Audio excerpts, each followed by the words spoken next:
We want to warn the teleprompter person. We read this over, it's way too long. Yeah. So we're gonna wing it. Just give me that You'll first be page. happy. We'll just take this, yeah, and we're gonna cut to the chase. It's been a long night. Yes. We have a beautiful, beautiful lady to honor tonight.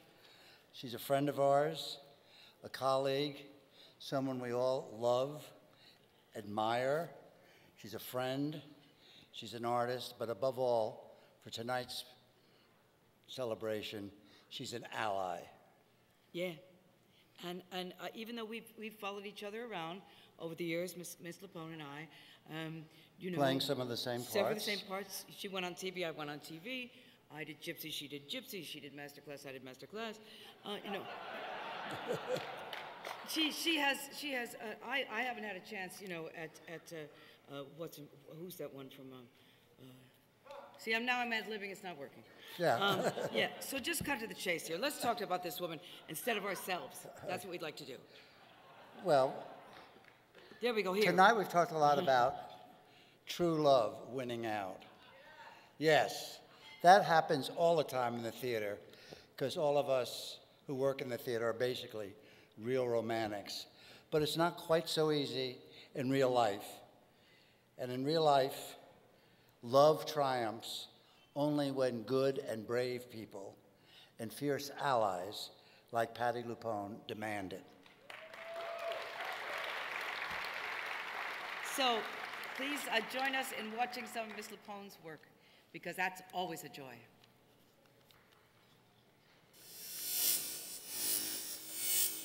Everything's coming up roses for me and for you. Patti issues is a condition wherein the patient experiences a transference of love he didn't receive in his childhood onto actress and singer Patti LuPone. Patti issues affects people all over the world, but ground zero of the epidemic is New York City, where a life is lost 8 times a week, twice on Wednesdays and Saturdays. Patti LuPone. Patti LuPone. Patti LuPone. She's one of my all-time favorite performers, the one and only Patti LuPone. Patti LuPone is familiar to millions of Americans from the TV series Life Goes On. But it was on Broadway where she first made her name. In 1979, director Hal Prince cast LuPone as Evita Perón, the controversial wife of Argentine dictator Juan Perón, in the first U.S. production of Evita. Don't cry for me, Argentina. I wonder how many living rooms Patti LuPone has sung Don't Cry for Me. Depends on how many drinks they offer. Yes. And the American Theater Wing's Tony Award goes to Patti LuPone. Thank you so much. It's such a wonderful gift to be an actor who makes her living working on the Broadway stage, and then every 30 years or so, pick up one of these.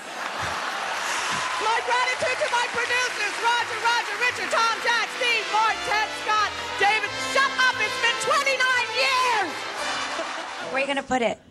They live in, so there's 2 of them now, and they live in a closet. They live in a little cabinet. They'll come out sometime. No, I think a lot of people can relate to that who are watching this right now. It's easy for me. You know, there are certain things that are very familiar because I went through them in the course of my career. Nothing is really new to me as far as an experience because I went through it in very adverse situations. Were you afraid during Evita? Oh, terrified.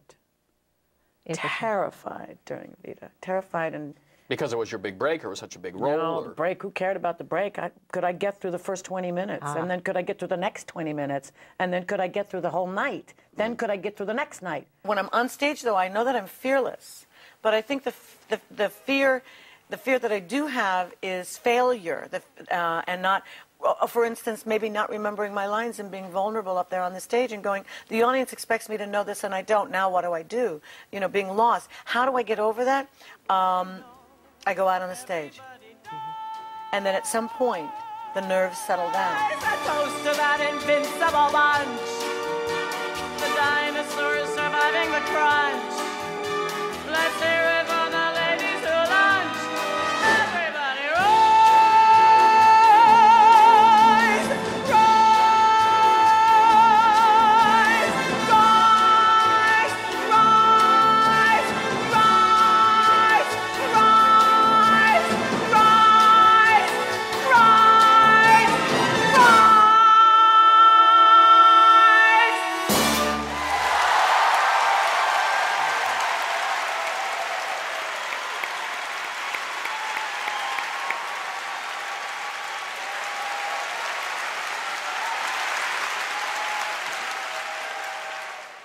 As a gay man, I've waited all my life to say these words. Here she is, world. Here she is, boys. Here's Patti. Patti.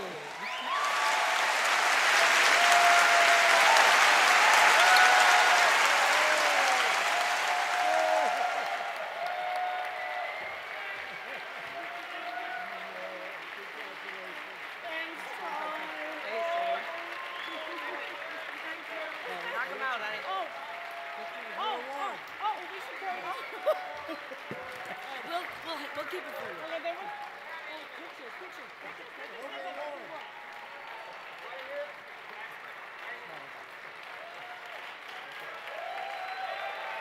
Take it in the wind so you don't fall. All right? Yeah. Okay. Thanks, you guys. Thanks. Good luck with the show. Thank you, Tyne. Thank you, Terrence. I'm proud to be a member of my profession when I can be associated with Tyne Daly and Terrence McNally. My press agent, Philip Rinaldi, called me to tell me that the Human Rights Campaign wanted to honor me. And I asked him 2 questions. Who dropped out? And why me? I haven't done anything for the community except sing on gay cruises. Then I started to think about my life. My first experience, and one that has stuck with me to this day, was meeting Philip Caggiano at 5 years old. I knew he was different. I knew he stood outside the circle. I knew he was going to need a friend who would support and defend him. I knew Philip was gay, even though the words homosexual and gay were not in my 5-year-old vocabulary. We were both musical at a very early age, and bending that way allowed us to meet like-minded kids in grammar school. Most of us were left of center, outsiders. I knew that my comfort level with my peers, my friendships, and my communication in life would be with the other side. My childhood community. That's how I went through my school years in a small Long Island town in the 50s and 60s. My next community, of course, was the community of my profession, and I found myself on the front lines of the fear, the chaos, and the decimation of the theater community by the AIDS epidemic.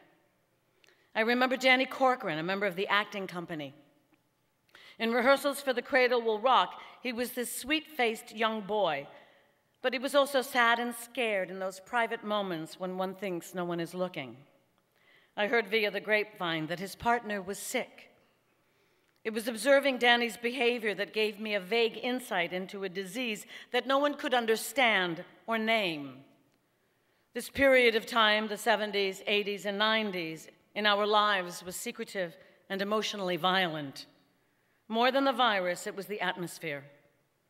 Homosexual love was rejected, and so whom one loved was kept in the shadows. But from the beginning of the AIDS crisis, HRC was there, holding leaders accountable and demanding a federal response. HRC, along with so many allies, fought and won battles to pass the Ryan White Care Act, include HIV status in the Americans for Disabilities Act, and provide research funds to the National Institute of Health.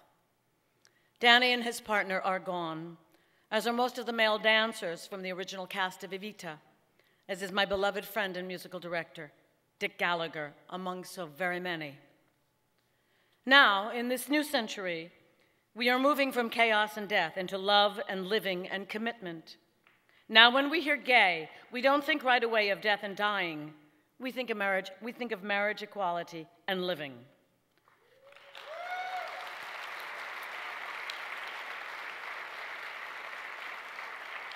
Marriage as a choice in a person's life, as a right to exercise or not, means something fundamental, especially for people who in the past were told that their love was, at worst, damnable, at best, second class.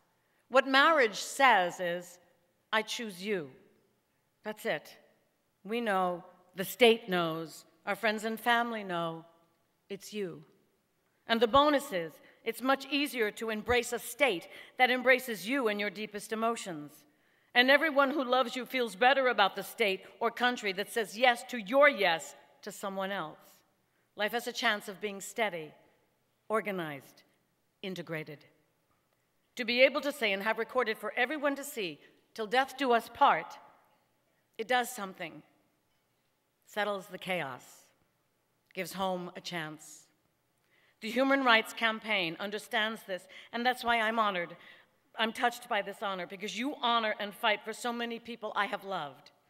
And in the names of the people I've lost, we've lost, I thank you for fighting the fight for the ones I love now who are living and loving. I thank you for fighting for everyone's chance and choice and human right to say I do, the human right to live and love completely. Amen.